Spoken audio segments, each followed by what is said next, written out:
once again. Welcome in, everybody, to another episode of 410 Sports Talk. I'm James Haskell, along with my co-host Glenn Martin, and we are here, and of course DK in the background, making sure the show runs smoothly, and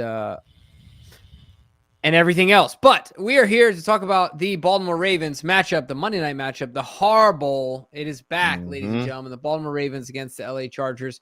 You know the NFL couldn't miss out on this cash cow, right? No. They had to make this possible. Now, I think, if I'm not mistaken, we were slated to play the AFC West anyway, I believe, this year. I think we play. Yeah, all of them. Because we already played the Chargers, already played the Chiefs. Already played the Broncos, right. And we already played the Raiders. So, makes sense. But either way, of course, they were going to take this opportunity to put it on primetime, which we totally get and we're excited about. It is a Monday night matchup, and we're looking forward to it. In a little bit better spirits. I'm further away from the Steelers game, Glenn. But all that being said, before we head too far down the path, let's talk about our awesome sponsor, of course, that being BetOnline. Always great, loyal partners to us, and they have do a great job over there, of course, being the OG in the game when it comes to sports gambling. But Glenn, what do we got going on at BetOnline, dude? Anything exciting? Well, I will say that BetOnline is and always will be the world's most trusted betting platform and your number one source for online betting. From the earliest odds to in-game live betting, BetOnline provides you with all the action and ability to watch and gamble on the games as they happen. With the largest selection of odds from everything from football, NBA, college basketball, NHL, UFC, and MMA, head to BetOnline today to get in on the action with America's most trusted site for online wagering. BetOnline, the game starts here. And Jimbo, this is like you said, a renewal of the Harbaugh. You know, Harbaugh. John called his brother a once in a generation coach or a generational coach, one of the two. Certainly high praise for his brother, but you can't argue, no one can argue the fact that, I mean, it's pretty crazy that these two brothers have achieved the level of success at their profession. You know, and the fact that they get to compete with each other at the highest level has got to be just so cool for their parents to watch. So it's exciting. And, man, I like it's hard not to like Jim Harbaugh. Like, all the videos that come out, I mean, he's a daggone likable coach. I understand that maybe his message wears thin over time, but in year one, it certainly doesn't look like that's the case, Jimbo. No, yeah, it looks like, and look, coaches learn over time how to adapt, improve, and I'm certain that he wants to do that and continue to not only be in the NFL, have some tenure, achieve things, a hyper competitive guy. But you're right, it seems like his relationship with his players is an exciting one. The guys enjoy having him around, and they're playing different. I mean, certainly in a lot of ways they're playing different, not only schematically speaking, which we'll get into, but also from a body language standpoint, right? From a vibe and an aura standpoint, right? Like, this team looks different. It's certainly a Harbaugh-led team, and Jim nonetheless. But man, it's going to be a lot of fun to dig into this one and kind of talk about the matchup and how the Ravens can take advantage of some things and what they need to look out for and otherwise. But I think before we do, we forgot to mention on Tuesday, because Coach hopped on the show, our winner from week 11 for our weekly competition, who of course we should give a shout out to. We gave a shout out to on Instagram since we missed it, but we're gonna give a shout out to him here on the show. Mikey Schultz, congratulations. Week 11 winner. Huge shout out. DK is holding his finger up. Hold on. What does that mean? Oh, a winner literally by 1 yard difference in the second tiebreaker. Dang. Wild. Well, Mikey, you're saying your prayers or something, because the good Lord's on your side. And I think you already sent us over your information. We'll be on the lookout for a shirt coming your way. And look, if you enjoy the swag, make sure you post it on Instagram or wherever else you're using social media and tag us. But shout out to Mikey. Oh, who won our weekly competition this week? Our internal competition. Oh, we haven't even done it. No, from last week. We didn't do it. Wait, what do you mean? We didn't announce it. That's what I mean. I'm asking, do we know who won? Okay. All right. Does DK know? Okay. All right. Just all willy-nilly, just throwing it out there. Well, I figure. I mean, do you want to? Or do you want to go through every... No, I'm just kidding. We can. Who won, DK? Tell us the champion. Oh, my gosh. This is just getting egregious, Glenn. You wanted to bring it up. I was ready to just ignore it and pretend we didn't even have a competition last week. I knew I didn't win. I remembered how poorly I did. So I knew it was one of you two. So I was fine with just skipping over it. Yeah, pretending like it's not even DK said it was tiebreakers. It came down to tiebreakers, huh, DK? And I took the 500,000 yards. Oh, no. You're the smart one. We're the dummies. Yeah. Well, I ain't doing that this week. They got to prove it to me. Well, let me tell you what. All right, let's get into it, Glenn. All right. All right. Let's start with DK. Do you have the injury report up? All right. Let's get into it because this is important It's a big one here this week, Jimbo. Yeah, big time. Absolutely. There's some big ones on both sides of the board. It's not like it has been recently where it's been a lot of maybe some fringe players, some guys who aren't huge contributors. But in this week, we maybe have definitely not our best player this year on defense, but some might say our most important is at real risk for missing this game. Roquan Smith left last week's game with a hamstring injury and did not participate in practice today. The good news is, with it being a Monday night game, he still has 2 more opportunities to do so. And, they're saying all the right things, making all the efforts and doing all the things he can that's in his control to get out there. But I think he's at a real risk. And if he's not out there, I mean, he's the guy who's the green dot. He's the guy who wears the communication helmet and gets the calls and relays them to the defense, gets guys in position. So just from that standpoint, from a communication standpoint, a defense that's already struggled with communication virtually all season is now going to lose their green dot wear. Now, Jimbo, the good thing is Kyle Hamilton was asked about that, and he said that he wears the green dot helmet all year in practice in preparation for these moments. So he will be the one who takes over those communication roles. But in plays, Jimbo, where he's on the back end, it's not going to be as easy to communicate with the front and back of the defense, which is why typically the middle linebacker wears it. So it could add for an extra element of challenge for the defense this weekend. Yeah, and I mean, I think this year more than last year, Roquan seems to be very preoccupied by directing traffic. I mean, up to the millisecond of the snap, right? And so it will be interesting, just like you said, Glenn, to see how this changes our defense. Hopefully not too dramatically, in a negative fashion. I certainly don't expect it to have a positive, impact. Now, some people out there in local media will say they're happy Roquan's not on the field. Oh, my God. No way. No way, Jimbo. I didn't hear that. Did you really? Yeah, well, there are 2 people in the national media that, think that his contract is trash and think that he's done and think that he's washed. And, look, guys I don't think we're there. I don't think we're there at all. And I think we're hoping for a full recovery for Roquan Smith because we're certainly a better defense with him out there than with him not out there. But any concerns about anybody else on our list here, Glenn? I don't really see many. I think I see pretty clean. DK's trying to notion about Hamilton, but he participated in full, did a press conference. He's full on licking his fingers, food off of his fingers. So I think Kyle Hamilton's good to go. Nelson Aguilar, there is some concern, but it's just an illness. So unless it's one of those ones that just drags and he has some long effects from it, I think he'll be out there. You just give him the Mariah's Gotta Sing Tonight medication on the game, the Monday night. And that's it? Yeah, dude. The good stuff. The magical stuff. And Travis Jones, of course, look, if Travis Jones isn't out there, now we've seen him miss practice, so that's why it's not that terrifying to see him on this list. Right. Because he's ultimately always played in game day. But if he's not out there, that is a huge one. But Jimbo, on their side, they got some bad ones too. Cam Hart, their young, talented rookie cornerback, left last week with a concussion. Waiting to see what happens there. We're kind of doing this a little earlier in the week, so we kind of have to wait and see what if these guys are going to go. But if he's out, that's a big loss, even though he's a rookie. Also missed or left last week was Khalil Mack. Interesting to see how his groin. I know he didn't. I think he missed last week. I don't think he played at all. Interesting to see what happens there. Denzel Perriman, I believe, is their leading tackler. I have it up actually. He's not their leading tackler, but he's certainly he's kind of like is a do-it-all type of linebacker for him. And if they were to lose him, that would be a big loss. Ladd McConkey's their number 1 receiver, another rookie. He did not participate with a shoulder injury. So there's some real concerns really on both sides of the ball, but I think even more so for the Chargers.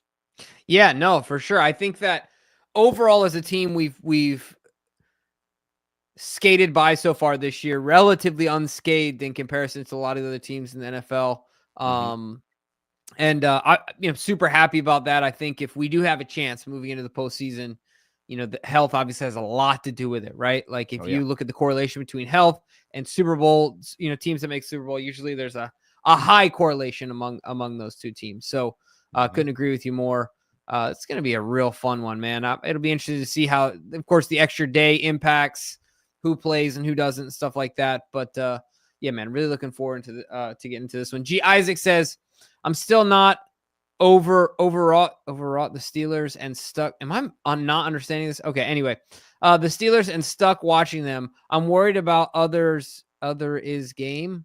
A lot of offensive Ravens over there looking to make statements, including Giro. Okay. Yeah. Specifically referring to the Chargers.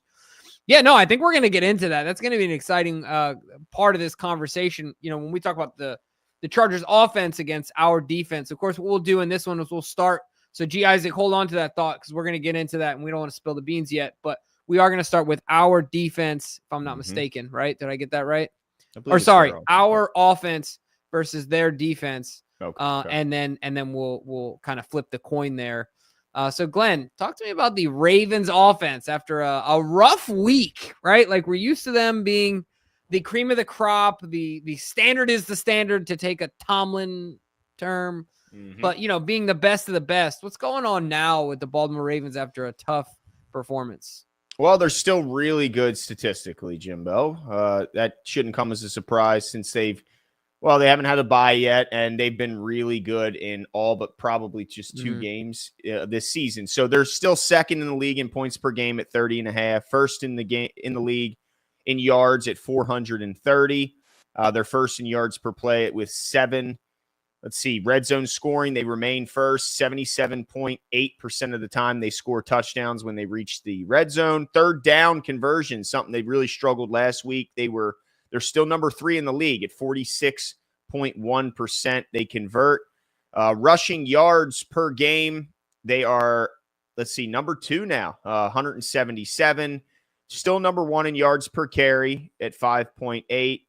And then passing yards per game, they're number 3 at 252. And yards per pass, they're number 2. So they've dipped a little bit, but still pretty good. Turnover ratio, they're +2 on the season. So not bad, but you'd like to see a little bit more positive, but still, any positive is a good note there. Yeah, absolutely. I mean, like you said, after a rough start, we've put in a lot of good credit, right, statistically to make it so we're out in front in a lot of ways. And so, of course, there's been some movement, but still an outstanding offense here that we're talking about. And before we talk about their defense, Glenn, the offensive output in that game, are you predicting that it was a one-off, or are you concerned that this could be a trend that teams will capitalize on? No, I don't think that at all. I think there's two teams that have some sort of voodoo magic over the Ravens, and the Chargers are not one of them. It's just the Steelers and the Chiefs. And every other team I feel very confident going up against. I mean, it's really crazy that it's just those two teams, but I think familiarity certainly plays a role in that. It doesn't seem to play that same role for the Bengals and Lou Anarumo, who got absolutely destroyed in both occasions he faced the Ravens. But it does seem to be, and I actually, you know what? I'd be willing to throw the Browns in the group with the Chiefs and the Steelers as far as that side of the ball, because their defense seems like they give us troubles every time as well. But no, I don't think a team that's not as familiar like the Chiefs, like the Chargers, I don't think they're going to have much success. So I don't think it's a trend except for those few teams. All right, that's fair. You know what? Dang it, Glenn. I can't believe I'm here. That I have to be, look, I got to be baptized again, dude. I've bathed in the water of the Baltimore Ravens offense. Yeah. I've full immersion, straight up baptism, dude, and I was feeling it. One game hurt you. Not there right now. Not there. And Glenn, you know how, full on IV, both arms, purple Kool-Aid right into the veins. You know me. I do. But I know that you take losses as hard as anyone. And this one stung because I was flying so high. The other losses I had found a way to excuse, to justify somehow, even though they were ridiculous, but somehow I found a way to justify them. But this one just really hurt me. So I'm concerned that this could be a bit of a trend. Do you think that it was one of those things where, remember a few years ago or in 2019 where once the Chargers kind of figured out that defense, that everyone started copying it? And do you think this is something where it was a schematic thing? Maybe. I mean, look, personnel matters, right? Like the Steelers have one heck of a defense from a personnel standpoint. But outside, so you have to be able to execute it. But look, names wise, how many people got names like the Chargers? They can match with anyone. Right. Sure. And of course we'll talk about that, but I'm concerned that, there could be some copycatting, right? Schematically to see what the Ravens and the Chiefs do. And what is the blueprint to kind of stop this buzzsaw being the Baltimore Ravens offense. I'm concerned about this moving forward. I need to be reconverted to the Baltimore Ravens offense after that. And I hate that. I'm not trying to be that fan, Glenn, like that every single time I'm like, the sky is falling. I'm just concerned. So that's kind of where I'm at. All right. Well, tell me, do you have their defensive rankings? Yeah, I have their defensive stats up. And look, this defensive unit is no slouch, right? Like they are number one in the league in points surrendered per game at 14.5. 14.5 points, man. They're only giving up 1.5 touchdowns a game. It's crazy. Right? Is what their average is. On top of that, third down conversion, second in the league at only 32%. That's impressive stuff. So if you think about it, at yards given up per game, points given up per game, yards given up per game, they're 11th at 317. Like I said, the third down is second in the league. Red zone, 40.91%. So 41%, second in the league. And then, you talk about the other statistics, rushing, they're giving up 110, which is 11th in the league, 110 rush yards a game. And then passing, they're giving up 206, 12th in the league. Their completion percentage is 7th at 63% surrendered, of course, surrendered by the defense. So look, this defense, Glenn, is a unit, right? Like these guys, I don't think that they're going to be worse than the Steelers defense in a lot of ways. You know what I mean? It's not like we're just going in there going to play some cupcakes, right? Like this is not a get back game statistically.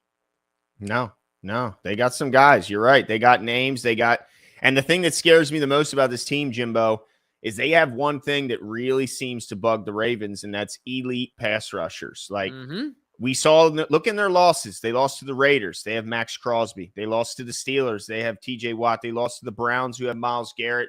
And who's their other loss, Jimbo? I'm missing one. And wait, so the Steelers, the Raiders, the Browns. Who am I missing? Oh, the Chiefs. Oh, the Chiefs. They have Chris Jones, who destroyed us and really took turns beating all of our guys. And you know what's funny, Glenn? What? We did nothing from a pass rush perspective at the deadline. That doesn't show you the value. Anyway, that's neither here nor there. Say that, and we're going to get into our defense, but I think our defense has been the problem. I'm starting to see that it's pretty clearly it's on the back end, and that our front is actually performing at a pretty decent level. But specifically talking about their defense, look at their pass rushers.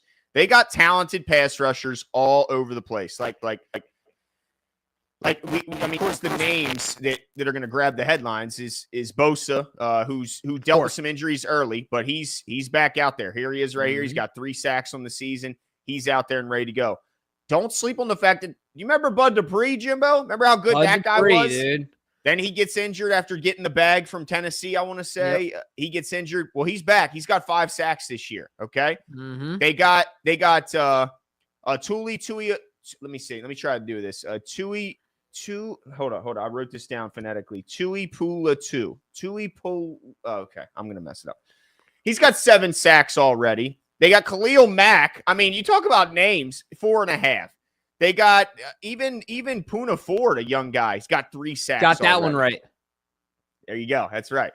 They got guys absolutely all over the defense that can get after the quarterback. And Jimbo, you talked about their defensive stats. And I think a lot of times, just like the Ravens were, your defense is benefited when you have Greg Roman running your offense because he believes in just using every second of every play clock and taking at least 2 possessions away from the offense's typical amount. Like you try and get 8 to 10 possessions. Well, he's going to give you 6 to 8. That's about it because he drains all the clock, which helps your defense like crazy. That's probably why they're so high in a lot of categories. They get a lot of rest, and they simply only have to go up against about 8 drives a game, whereas most defenses have to face 10 or more. So they're fresh. They'll run a bunch of pass rushers at you. And then when they do they got some hitters, Jimbo. Derwin James will arrive. He will he will rip your head off. I mean, this guy's absolutely crazy. Denzel Perryman's a good player as well. Don't sleep on him. Their secondary is young, but Christian Fulton's a pretty good player. Cam Hart, I mentioned, who's banged up, but if he plays, he's a pretty good player. And they got a pretty good secondary in Gilman and Molden. So I think they got a good team, Jimbo. I will say this: it's a challenge, but this is the Ravens, right? Like we have Lamar Jackson. We got weapons all over the field. We have an up and coming and I think overperforming at times offensive line. So bring it on that they're good, Jimbo. I'm not scared. Bring it on. They're good, but let's see what you got.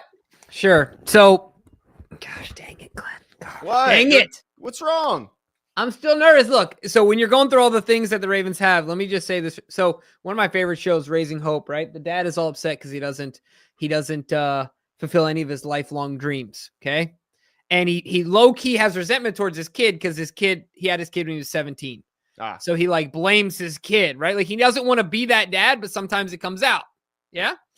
So he's like, his son, who's now an adult, is telling him, he's like, oh, well, what do you mean you didn't live your lifelong dreams? He owns a small landscaping company. He's like, you own a business, you're a father, you're a grandfather. And he's like, blah, blah, blah, blah, blah, right? Like the stuff that actually matters. He's like, but I wanted to be a rock star. All that stuff is blah, blah, blah, right? So anyway, my point is that I get what you're saying. Yeah. But I'm still on pins and needles here, Glenn. Am I being over dramatic? You all right over there? Yeah, give me 1 sec. Somebody's outside my house and I have to see what's going on. Yeah, no problem. Anyway, DK, put me on solo mode. That's fine. Oh, well, now I'm being fully exposed for not having my green screen as wide as it should be. But that's okay. All that being said, while Glenn tends to the madman outside of his house, hopefully everything's okay. Maybe I'm being over dramatic. I don't know. I just feel like I'm at this point where I've been stung. And so now I'm nervous about going all in on this offense again. It just makes me nervous. I shouldn't be, but I am. So look, I'm the opportunity that this Ravens, I'll let Glenn give his opportunity, but the threat I see for this Ravens offense is the fact that their defense is second in the league in red zone percentage. Now we are first in red zone percentage, but really what it comes down to is who's going to win out, right? Because we're first, but we're coming off a poor showing. And we've got to turn around and rebound. I think we have a chance to do so, but we have to do it not against a team that's going to lay down in the red zone, a team that has done really well in the red zone. And what Glenn, while he's taking care of business, what he wrote down, which I think this is a really good one, as an opportunity for this offense is their ability or their lack of ability to stop the run. Their defense is 23rd in yards or 23rd in the league in yards per carry at 4.7. I think at one point we were almost averaging 4 yards before contact. I think it's down around 3 and something, but I'm pretty sure that we are still at a historic, record-breaking pace in that category. So that's an opportunity for this offense. Can we get Derrick Henry on the field enough? Can we not get cute? Can we give 22 the ball? Can we get Keaton Mitchell on the field? DK talked about this, I think, on Tuesday, right? Is when you brought this up. Where is Keaton Mitchell? Why can't we see him out there more? But more than anything, can we get the diesel motor moving? right? Derrick Henry is not going to come out of well, he could, but most times his impact is not in the first half. It's not always in the first drive. Derrick Henry, and we've seen him pop a big one this year in the very first play of the game, but he's the guy that his value, Derrick Henry's like investing in stocks early, right? Like you put in $100,000 in your 20s, by the time you're 60s, you're almost guaranteed to have at least $800,000 to $1.2 million in your portfolio, right? Because over time, it just gets better. That's like Derrick Henry in a football game, right? Those dividends, that compound interest is just ridiculous, right? So give him the ball early, invest early in him, and give him a chance to pay off for you later on in the game. But he simply got to get the volume to get there. I was just going over your opportunity there, Glenn. Everything good? The madman, did you take care of him? Yeah. It was just something strange, but it's all taken care of. Everything's good. Okay, cool. Did you have to walk outside with your dad voice or something? I got a text from, my brother, and he's like, who is sitting out front of your house? I'm like, what in the world? So I look out, and there's just someone out front of my house. I'm like, I got to figure out what this is about. Yeah, we're good. We're good. Okay, good. Glenn had to walk outside with his dad voice. He's like, hey! Figure out what the hell's going on, man. He's sitting out front of my house.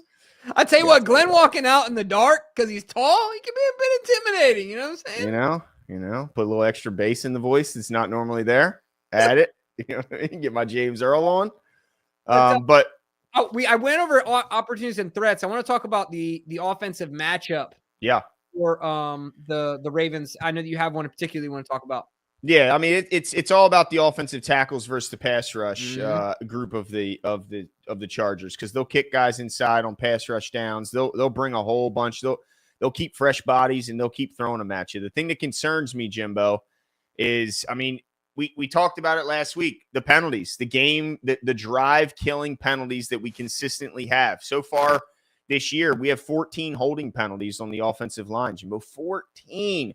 Those are drive killers. And look, the Ravens operate behind the sticks actually better than most teams, and maybe even better than all the teams. But it's such a daunting task that you can't expect them, even who do it better than most, to overcome. And they don't, because it's such a detriment to go back 10 yards. And not just that, Jimbo. Stanley's got 9 penalties on the year. McCary, despite not even being a full-time starter, has 10 penalties already this season. I mean, McCary has his, Falele has his fair share. Rodgers got a few.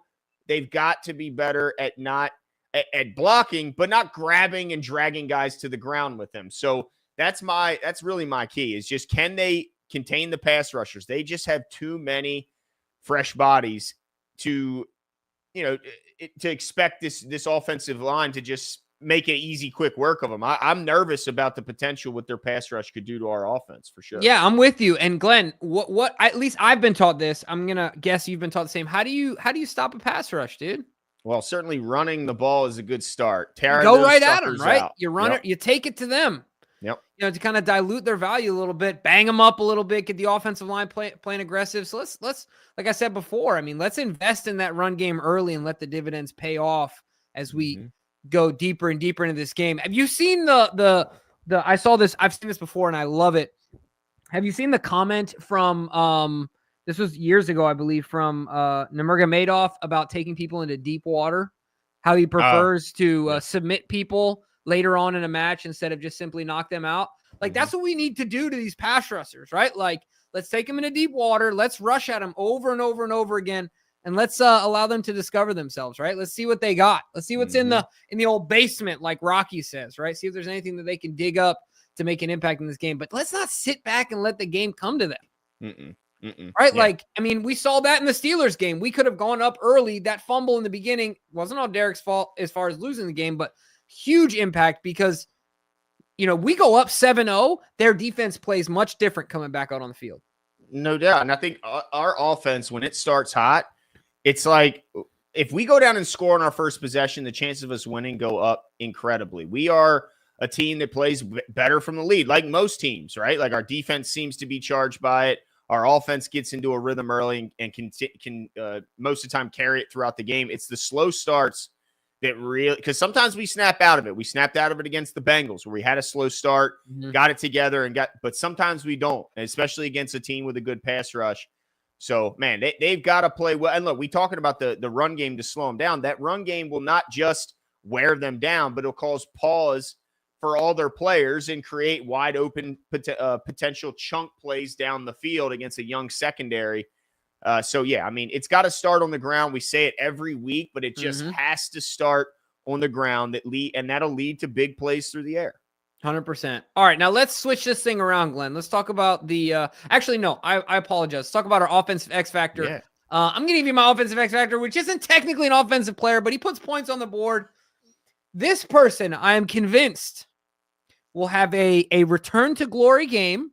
We'll have a moment like this for everyone. And I believe he will win us the game at the end of the game. I think Justin Tucker is my X factor for this game. I'm saying it offensively because that's the category he most closely relates to. Justin Tucker is going to be perfect in this game, and he's going to seal the deal late. Justin Tucker is my offensive X factor. And with that, Glenn, you're going to need to go in solo mode. I need a moment as well. Oh, you're good. You're good. Well, mine is going to be, look, I thought of Lisa Ann when I typed this name. It's going to be Pat Ricard. Project Pat, I think, gets his second touchdown of the season. I think he's going to be a very important piece to this team this weekend, because I think the run game is going to have to be key. They have too many talented pass rushers to think you can just lean on and getting the ball down the field through the air. I think you got to use Pat Ricard, use the tight ends, and then slip him out on a play action pass right to the flat where he catches a touchdown. That's why he's going to be my offensive X factor of the game. Not going to get a ton, obviously. I think he only gets one target, but that one target is as valuable as they get. It is a touchdown. That's my prediction. Let's see. Nicholas Wade says Faalele going to be a liability in the playoffs. Why not Cleveland? Not getting beat. What is this? Not getting. Oh, I think he's being Keaton Mitchell. The ball is a crime. Hall of Fame. Oh, semifinals. Yes. Yeah. Who's getting in first? Well, it's a no-brainer. Terrell Suggs' first ballot. I mean, he's got well over, he's top 10 in sacks all time. He's got rookie of the year. He's a Super Bowl champion. He's got defensive player of the year. He's done literally everything you can possibly do. So he is a no doubt about it. If he's not a first ballot Hall of Famer, then just burn the whole place down, because that is just ridiculous. And then Marshall Yanda, because of the position he plays and the lack of statistics and flash, will likely get in many years from now. I think he's deserving, but it's just so hard when you're going up against guys who have counting numbers and statistics you can point to and rank. It's hard to do that with an offensive lineman. So even though he's a member of the all-decade team, and even though he has the all-pros and Pro Bowls, and he's a Super Bowl champ, I still think he's ultimately going to have to wait to get in. Yep, I agree with all that. What'd you say about the Faalele thing? So he's not a fan of Faalele. He thinks he's going to be a liability and is still calling for Ben Cleveland. Yeah, I think that's kind of been quieted. I know that there's penalties are still kind of an issue, but certainly they haven't been. I mean, McCary was the glaring issue from a penalty perspective in this last game. Some of those. Yeah. That last one was just tough, goofy. Man. Just yeah, goofy. All right. What's going on, Zane? What's going on, yeah, buddy? Man. Appreciate you coming out. Yeah, let me see here. All right, let's move over to the other side of the ball here, Jimbo. It's time to start talking about the Ravens defense versus this Chargers offense. A Chargers offense that the Ravens know better than literally any other team. Nobody has more familiarity with a Greg Roman-led offense that's riddled with former Ravens than your Baltimore Ravens. So I think there's familiarity on both sides, but I got to imagine that there's more. Like Greg Roman has personnel experience. Like he knows weaknesses and strengths of players, but he doesn't know scheme. He doesn't know. We know the scheme better than anyone and the player personnel better than anyone, having spent so much time with all these guys. So I think that gives the Ravens an advantage. But Jimbo, let me tell you about some of their statistics offensively, and then you can talk about this Ravens defense. But on the offensive side of the ball, they're 18th, averaging 22 points per game. Yards, 18th as well, 326 per game. Third down conversions, middle of the pack, 15th, 38.8%. Red zone scoring, 21st, 53.8% of the time score when reaching, the red zone. Yards per carry, 20th, 4.2 yards per carry. Let's see, 10th 12th in the league in rushing yards, 121.5. Passing yards, they're 19th at 204.8, and they're 8th in yards per attempt at 7.9. They are +8 in turnover differential, Jimbo, so they certainly, do a good job of holding on to the ball and not getting loose with the turnovers. But let me see here. Let me just throw this up on the screen here as well. I'm going to go over a couple of their offensive key contributors here. Yeah. Jimbo, before you tell us more course. about the Ravens defense, obviously led by a talented quarterback in Justin Herbert, who to this point has a 63% completion percentage, 13 touchdowns to just one interception, Jimbo. I mean, look, he has half the touchdowns that Lamar has, but only one pick is pretty damn impressive to this point in the season. You got to give him credit there. Then, of course, a bunch of former Ravens here with J.K. Dobbins leading their running back room, 4.8 yards per carry. He's got 8 touchdowns already. He's been a workhorse. And then Gus Edwards battled some injuries early on, back out there, averaging 3.6 yards per carry, has yet to get into the end zone. And then they got a young back in Kamani Vidal, who gets some sparing opportunities, but certainly more as a pass catcher is where he's going to make his way and has had his big games. Ladd McConkey's their leading receiver, 615 yards on 63 targets and 43 catches, has 4 touchdowns through the air. And then, look, the biggest wild card for them, Jimbo, is Quentin Johnson. This guy's got 6 touchdowns. He averages 16 a catch. But you don't know the hell if he's going to catch it. He'll get open, but the ball might bounce off his face mask in the meantime. Josh Palmer, another big play guy, 18 yards per catch, can absolutely run. And then Will Dissly, probably the more underrated guy, a guy who was really brought in to be a blocker behind Hayden Hurst. But he's a solid pass catcher now and has made some really tough grabs for them, averaging 9.5 yards per carry. So it's a talented offense, but it's an offense we should be very familiar with, Jimbo. No, absolutely. It's going to be a lot of fun, a little bit of a reunion in that way.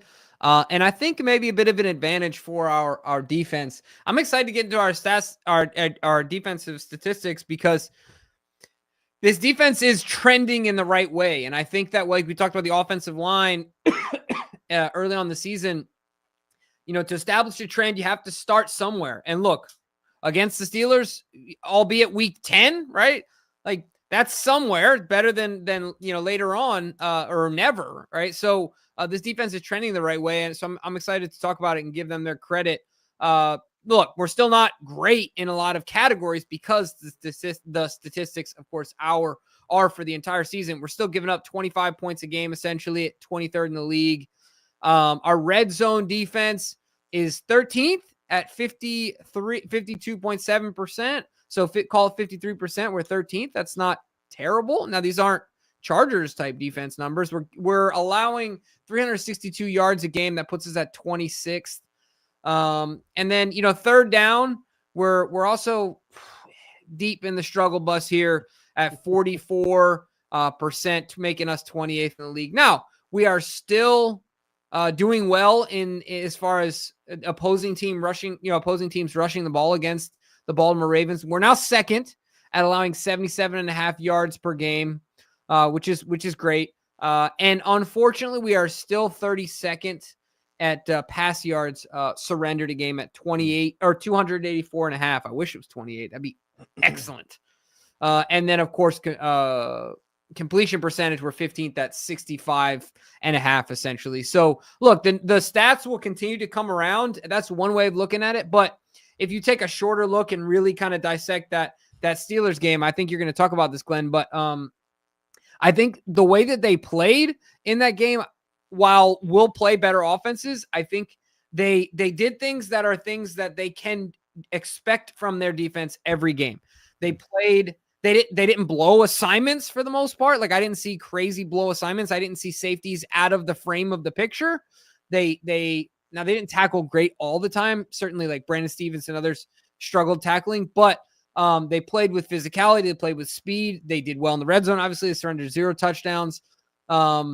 And so I think there are things that they can take from this game that they can expect to build on, right? Like, not like, oh my gosh, you guys played out of your minds. How can we do that again type thing? But just playing clean, sound football defensively in a lot of ways.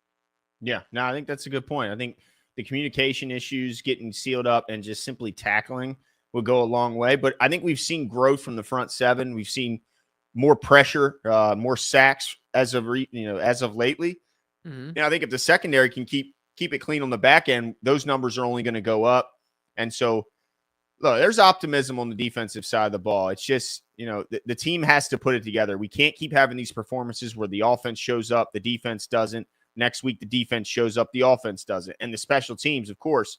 I mean, look, I hate to say it. It's not always fair for the special teams, but you have to be perfect if you're a special teams. You have to be perfect. Anything less than perfection from a special teams group is unacceptable because you're just not you don't participate that much. Like there's no excuse for missed kicks, for penalties on the special teams, for poor punts, like bad coverage. There's no excuse. I expect perfection every play from the special teams. Sorry, that's just what it is.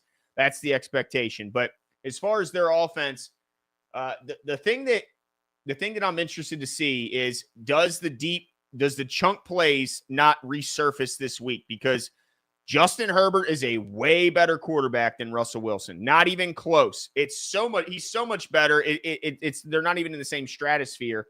And while the Chargers don't have great weapons, they don't. They got solid weapons. They got young guys, but they don't have great bona fide outside weapons. They don't. But they do got some deep play threats that if they can hang on to the ball, man, they can kill you for chunk plays. I mean, Quentin Johnson, it's funny, man. It's either going to hit him on top of his head and go out of bounds, or he's going to catch it for 60 and a touchdown. Like it's really could go either way. And Lab McConkey does their dirty work, was their third down guy. He's going to make for him.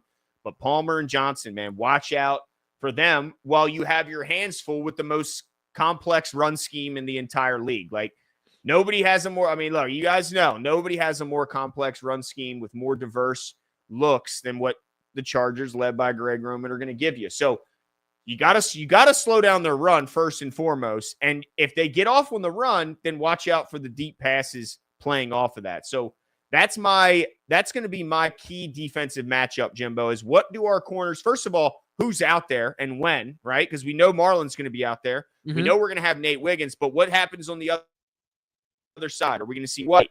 Are we going to see Brandon Stevens get another go at it? It's funny that Coach said it last time because as soon as we got Trey White, Jimbo, you remember I said, well, he'll be good in the red zone when they can't run by his ass. And that's sure enough where they've put him. Let's see if Trey White's expanded. Like, does his role expand a little bit? Be nervous about with these speedsters. But that's my biggest thing is, and I think yours is the second biggest thing here, Jimbo, only because I'm going first. But the corners versus their outside deep threats.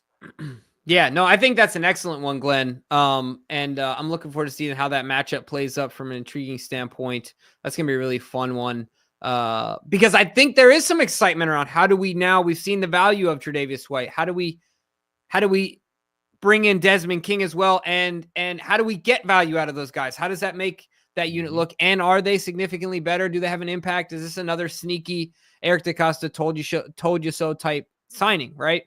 But the big one for me is really going to be the inside linebackers against the Chargers rushing attack. Just like we talked about and we alluded to before, Roquan Smith is, I mean, for all intents and purposes at this point, I don't think he's playing in this game. There's a chance, I guess, right? But yeah. So what, Chris Board? Right. Is it Chris Board? Is it Malik Harrison? Oh no, please. Right. And then ultimately the lead dog in that group of the two is going to be Trenton Simpson, right? Which is also relatively scary proposition, not because doesn't have plenty of talent, but just because, he doesn't have tons of experience. He's still this freshman year for him for a lot of ways. Right.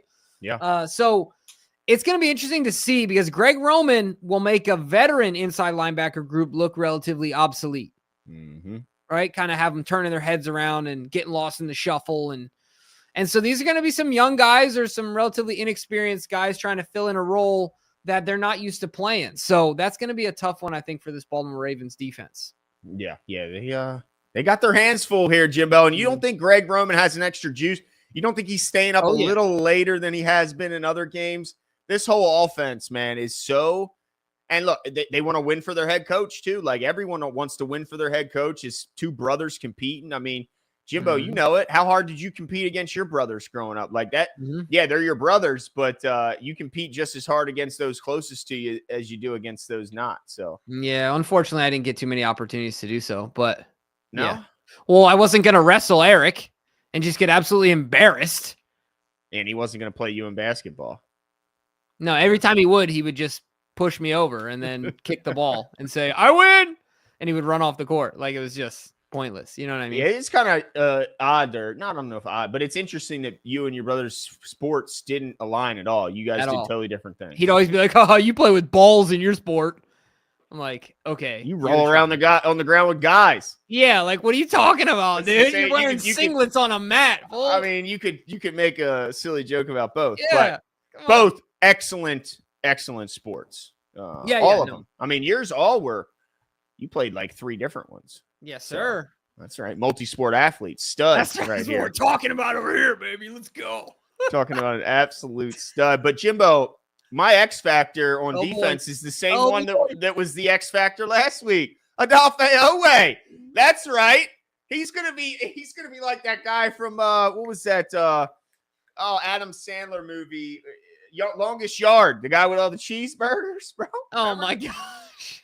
He's gonna pull a Baconator out of his jock after his second sack on Justin Herbert, and you're gonna know, Jimbo, that he's a listener, and that was for you.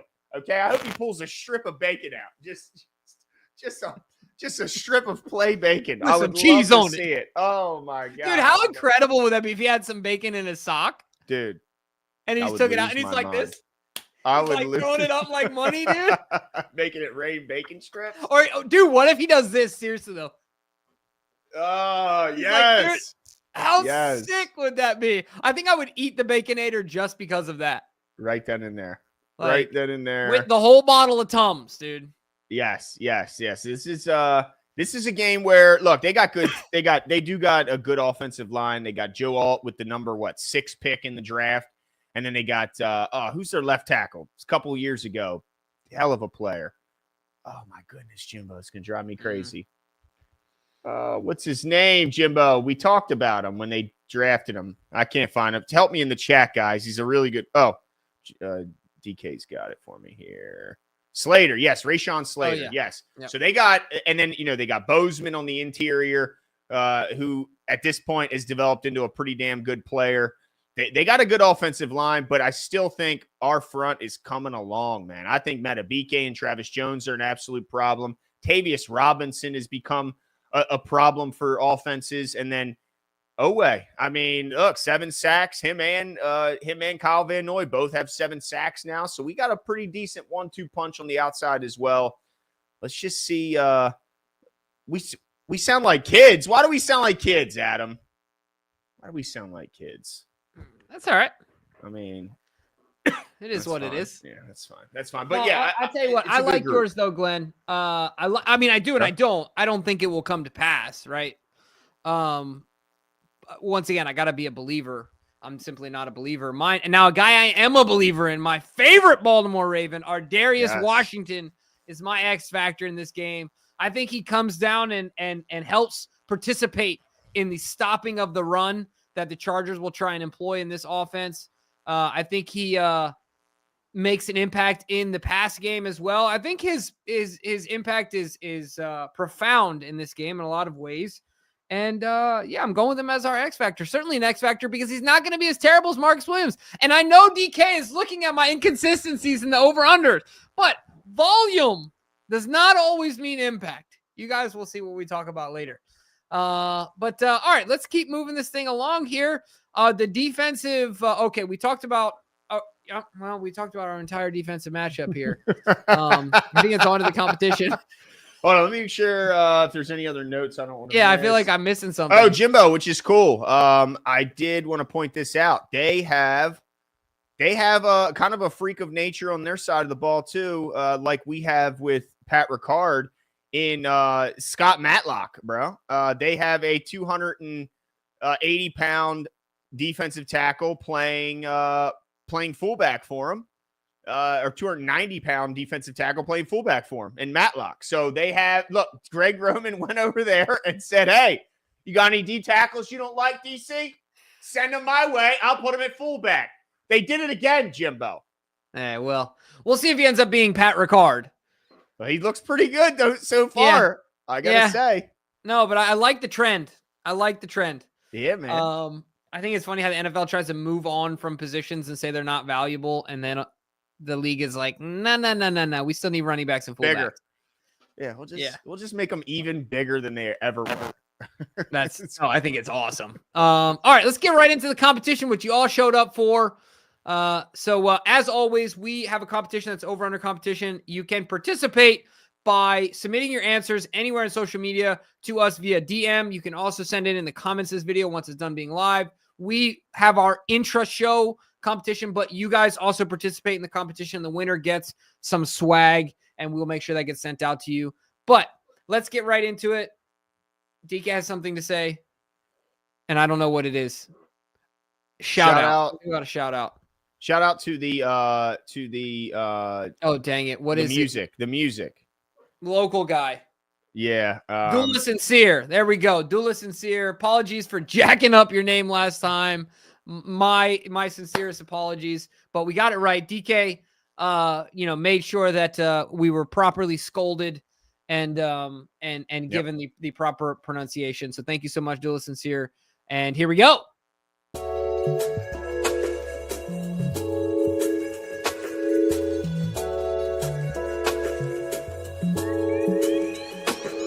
To my on the bad fly, trying to let they cast stock, homie, let them know you here. All my ladies that be mad high, get me off like mad lie. Shawty, let me get this clear. Okay, Baltimore the backdrop, rep it like a mascot. I'ma let them know we here. All my ladies. Let's go. Let's get right into it. DK, what's the first one? We gotta knock DK off the throne, dude. I don't even know if either of us have a chance to win this one at all this year. Don't tell me the hope is gone. No. Receptions, first over under 18.5. Last year was 16 last week. What am I saying right now? Goodness, I'm having a serious conniption. Last week was 16. Over. Smash the over on this one. We are not having another putrid performance. Look, I'm gonna say under. And only reason I'm saying under is because we know Greg is going to take two possessions away from our offense. We know this. So, I think this is a run-heavy attack that we employ as well. So, for that reason, I think he's efficient, but I don't think he has that many. So, I say under. And I hope I'm right, even though DK will be right as well. And that's what but if that's what it takes, then that's what it takes. All right, let's move on to the next one. Over under number 2, Ravens rushing yards. 139.5 is the line. 124 was last week. I believe I went over on this one. Is that correct? Yes, I did. Over is the correct answer, ladies and gentlemen. So say over as well if you're into winning. Glenn and DK? I'm into winning. There you go. You said over. I think DK said under, which... No. Oh, you also said over, no. DK? Sorry. No. Scrolled through it quickly. I'm just trying to troll you now. So DK also said over. I think this was a relatively easy one. Let's go. Glenn, you want to go with this next one? Yeah, next one is defensive. Darius Washington. Total tackles. Jimmy had 12 last week. This week, DK sets the over under 9.5. What say you? Yeah, I'm going under here because I just think it's a lot. It is a lot. I just think it's a lot. I for a safety, I think if a safety ends up with 9.5 double-digit tackles in the, that's a lot. I just think it's a lot. That's all. Yeah. No other real answer. I think Kyle plays down I guess I felt like we both saw him around the line of scrimmage a decent amount. Yeah. But yeah, Roquan may not play, but I'm going with under, and I might regret it. I go under as well. I think only because I think if Roquan doesn't play, Kyle Hamilton will be forced to be down more in the box. We could see. Jimbo, is there a chance we see Bo Braid for the first time this year? Potentially. I mean, they're going to need to play a third safety. I think if Roquan's not out there, who's their third safety? Kyle Hamilton and Ardaris. What's the third one you're picking if you had to pick a third? Yeah, I guess it's got to be Bo. I think they might. I think they might pick Marcus Williams again. Oh gosh. I think they might just because of his pay.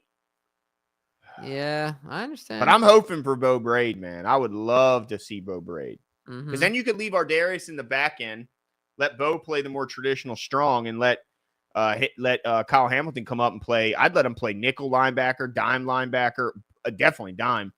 But yeah, I'd be bringing him up as much as possible. But yeah, I say under, you say under, DK says over. Next one, Chargers red zone percentage. He sets it at 49.5%. Last week, the Ravens defense was at 0%. No, was it? Yeah, we gave up no touchdowns. Oh, so no, hold on, but I don't understand that. Ravens defense, we gave up no touchdowns. Oh, I get what you're saying. Okay. So how successful are they on their trips? Last week, we didn't surrender a single touchdown, forcing them to kick 6 field goals, some of which weren't in the red zone, but still.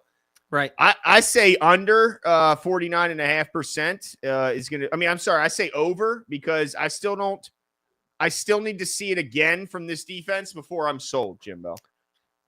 Yeah, I'm saying under because I have more faith right now in the defense than the offense. What?